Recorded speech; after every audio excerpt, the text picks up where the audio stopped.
up, y'all? In today's video, I am sharing with you the ultimate guide for buying jeans. This is something that has been requested by a ton of you.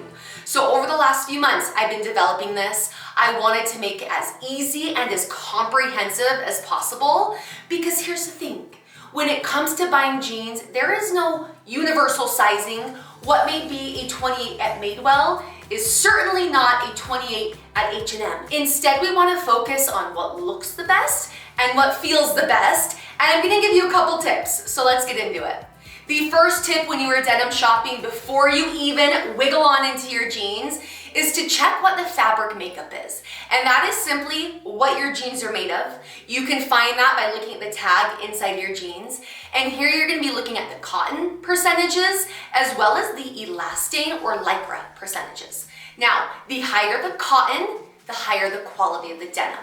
And then the elastane or lycra is how much stretch or give your pants are gonna have. You typically want at least 2% of elastane or lycra. Let's take, for example, American Eagle. They pride themselves on having really quality denim that's also really comfortable. So they have 90% cotton and then 2% of that elastane or lycra. And that is gonna help your jeans from getting too saggy in the knees or too baggy around the waist or the butt. So it's a really good combination. That said, if you don't want any stretch in your denim, then you are gonna look for the term rigid. Rigid simply means that it's gonna have a higher count of that cotton percentage. And typically you're gonna be looking around 98%. One brand that is known for their rigid denim is Levi.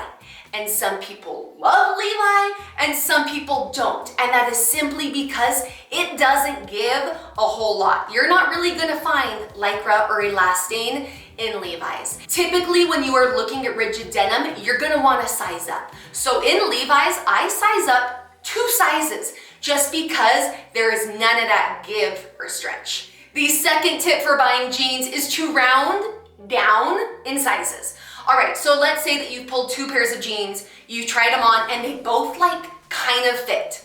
Choose the smaller size because most likely throughout the day, these jeans are gonna give a little bit. They're gonna stretch just a little bit. And what you don't want is the gapping in the back or the sagging in the knees or the bum. So by rounding down, it's gonna kind of make up for that stretch or that give that your jeans are just naturally gonna have throughout the day. And as Beyonce once said, if you don't jump to put jeans on, then maybe you don't feel my pain. Even Beyonce jumps a little bit, wiggles into her jeans, and that is completely normal. So round down. Number 3, pay attention to the rise of your jeans. And that is how high or how low your pants are gonna sit on you. Technically, it's the distance from your crotch to the top of your pants. All right, so we've got 3 different rises. The first is a low rise, and that is anything that sits 2 inches or lower below your belly button. Christina Aguilera and Britney made these very popular back in the early 2000s. I am happy that they are not a thing anymore because oftentimes they don't just hold us in like these other 2 rises do. The second rise is a mid-rise, and this is gonna typically hit at your navel or a little bit below. It's different for everyone, but it's typically in between your hip bone and your belly button is that mid-rise. And then a high rise has become really popular. Men hate it, women love it, me included. I don't ever want it to leave. And that is a rise that hits at your belly button or higher. Now some brands, we are seeing that rib cage rise. A typical happy place would be anywhere from 9 to about 10 inches. For my body, a 9-inch rise is like a really happy rise.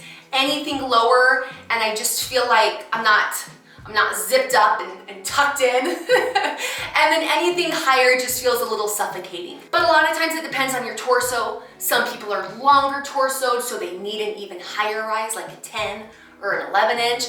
And then some people have a shorter torso where an 8-inch is about all that they can do. So pay attention to that rise and see what feels the most comfortable on you and looks the best on you. Number 4, once your jeans are on, don't forget to sneak a peek at your bottom because a good fitting jean is going to accentuate all of your curves. So here are some general tips when it comes to pocket placement and what you want to look for on your booty. First, your pocket should be centered on the fullest part of your bum. They shouldn't be too far out. They shouldn't be too close together because that's just visually gonna throw things off. Next, pockets that angle inwards, right? So not straight up, but angle in a little bit, are gonna create curves. And they're gonna give the illusion of some lift in your tush, which honestly, who doesn't want their booty to look lifted? If you have a wider bum, maybe wider hips, then when you're picking denim, you're gonna wanna find pockets that are a little bit closer together.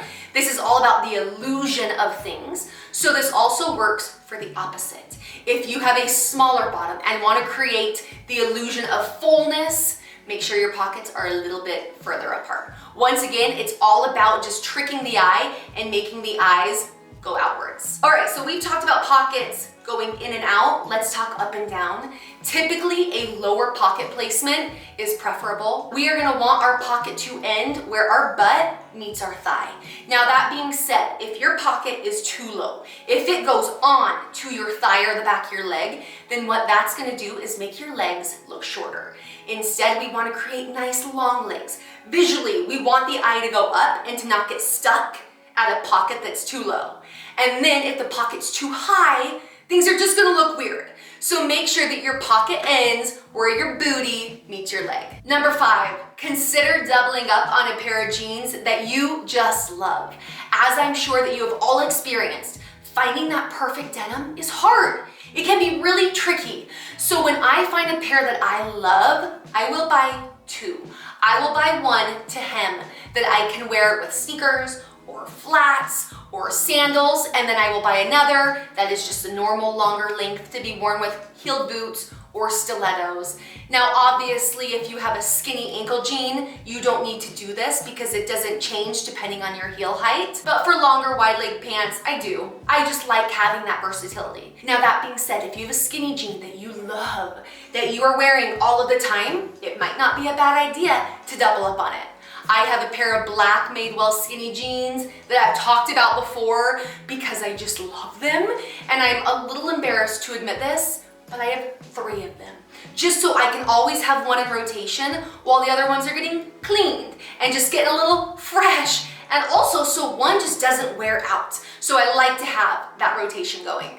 And then the last tip is once you have found that denim that you love, that fits your body like it was a glove, you want to make sure that you care for it properly so that they will last you a very long time. We've gone through a lot of work to find this pair.